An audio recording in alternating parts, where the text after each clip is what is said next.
这里是火力军的信息频道，今天为大家整理一下近期全球最新军事讯息。击射3发仅需15秒，又一款先进火炮抵达乌克兰。韩国 KF-21 隐身战机即将首飞，外形酷似 F-22，技术却差一大截。俄罗斯要买伊朗无人机，美国表示会密切关注。精彩节目即将开始。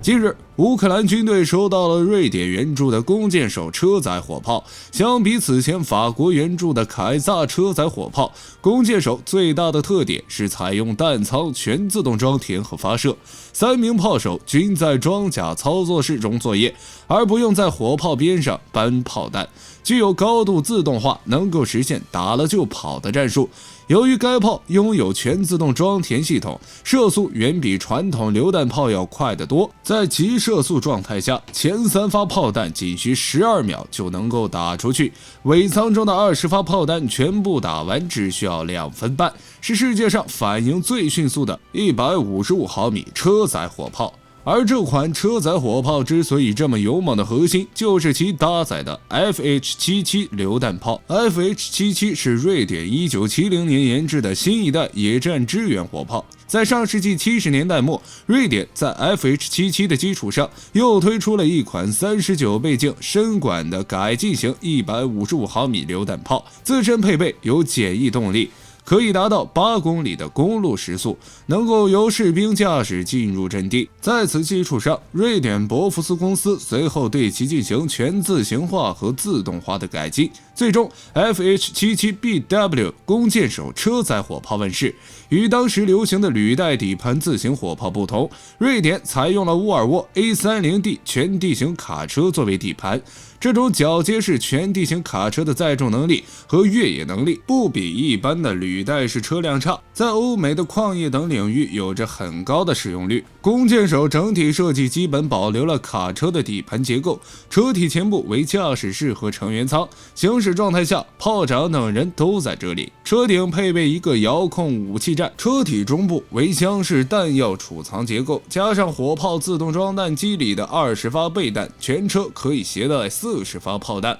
完全足够满足一次强火力输出。可以发射的弹种包括常规杀伤爆破榴弹、XM982式神箭制导炮弹等。车体后部为火炮战斗部，炮管倍镜提升至52倍，炮口安装测速雷达，可以及时将射击信息反馈给射击指挥部。火炮尾部尺寸巨大，并装有金属罩保护，内部包括20发备弹、自动装弹机、输弹机等一系列辅助设备，尾部还有可收放的柱橱，成员可以对其进行遥控操作，不必像常规火炮一样到尾部装填炮弹。该款车载火炮的最大射程取决于弹丸和装药的组合，发射传统炮弹时最大射程为40公里，发射 XM982 神箭制导炮弹时最大射程为60公里。弓箭手车载火炮造价非常昂贵，因此瑞典陆军只装备了48辆，目前还未确定瑞典提供给乌克兰多少辆弓箭手。相比于法国的凯撒车载火炮，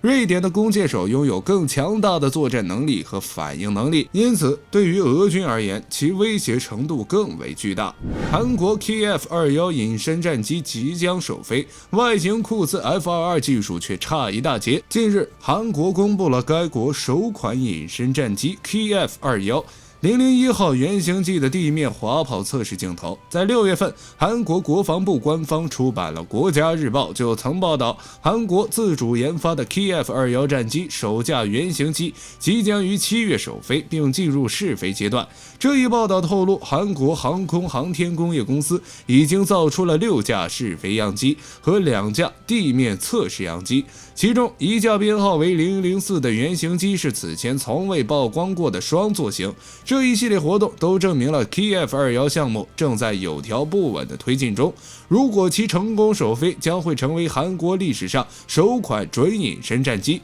Kf-21战机虽然外形采用了大量隐身设计，但由于没有设计内部弹仓，只能够采用机体腹部半埋式和机翼下挂载的方式，因此事实上其隐身性能堪忧，充其量只能够算是4代半战机。内置弹仓看起来结构简单没有难度，但实际上其对设计和基础材料要求很高。在超音速飞行条件下，开关舱门和发射导弹，弹舱结构将受到强烈的冲击力，舱门的形变、重心的变化对战斗机的整体稳定性影响极重。韩国的航空科研人员仅凭借自身掌握的技术难以搞定，如果一味的加强结构，又会增加 Kf-21的死重，因此这是一个巨大的难题。事实上，韩国也并没有期望 Kf-21能够一步到位成为隐身战机，毕竟在此之前，韩国仅设计制造了一款 T-50教练机和升级版的 FA-50战斗攻击机，这2款几乎都是教练机的级别，还都是在美国公司的帮助下进行的。如果此时韩国直接扔出一款类似于 F-22或 F-35那样的5代战机，那真的就是抓到外星人得到外星科技了。况且韩国空军本身有 F-35A 战机，其研制 Kf-21只是作为前者的补充，并在国产战机领域进行探索，待到技术成熟后，再在该机基础上或者重启炉灶，设计制造第5代甚至下一代战机，从而实现弯道超车。这也是韩国航空工业较为务实的地方。不过，虽说 Kf-21是自主研发，但仅从外形来看，其基本上处处都是洛克希德马丁公司的影子，其气动布局和外形与同为洛马公司出品的 F-22高度相似，机头正面和侧面与 F-22俨然孪生兄弟。不同的是，该机的雷达罩和机体表面的各种舱口盖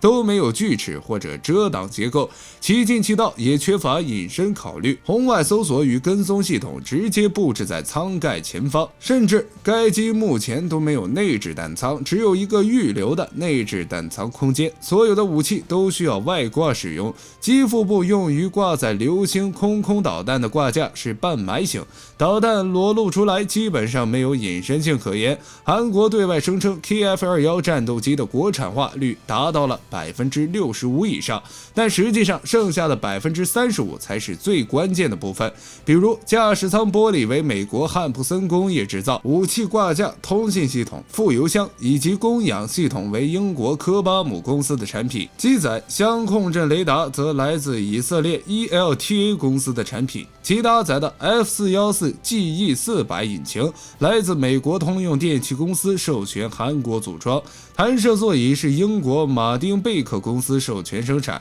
红外搜索和跟踪系统、光电瞄准吊舱、射频干扰技术均来自洛马公司。这样算下来，韩国似乎走了印度武器万国造的路子，甚至其真实作战能力能否够得上欧洲双雄台风和阵风都存疑，毕竟这2款战机实打实的是自己国家的技术。俄罗斯要买伊朗无人机，美国表示会密切关注。2022年7月16号，美国总统国家安全事务助理沙利表示，俄军代表团在1个月内至少2次前往伊朗中部考察伊朗无人机。据美国媒体报道，6月8号和7月5号，伊朗军方在卡尚基地向俄方展示了多种无人机，包括可以执行对地打击的型号。白宫发布的卫星图像显示，具有攻击能力的伊朗无人机正在卡尚基地附近飞行。值得注意的是，这已经是美国方面第2次公开警告俄罗斯有意采购伊朗无人机。沙利文在11号就表示，伊朗正准备向俄罗斯提供多达数百架无人机，其中包括能发射导弹的型号。他还表示，伊朗将训练俄军士兵操纵这些无人机，使其在最短的时间内投入到乌俄战场中。这也表明了俄军面临的窘境，传统的空军部队被防空火力压得无法发挥作用，而无人机技术还不如长期被国际社会制裁的伊朗。你们认为俄罗斯这个外强中干的病熊还能支撑多久？欢迎将看法发表在评论区。我是火力军，我们下期再见。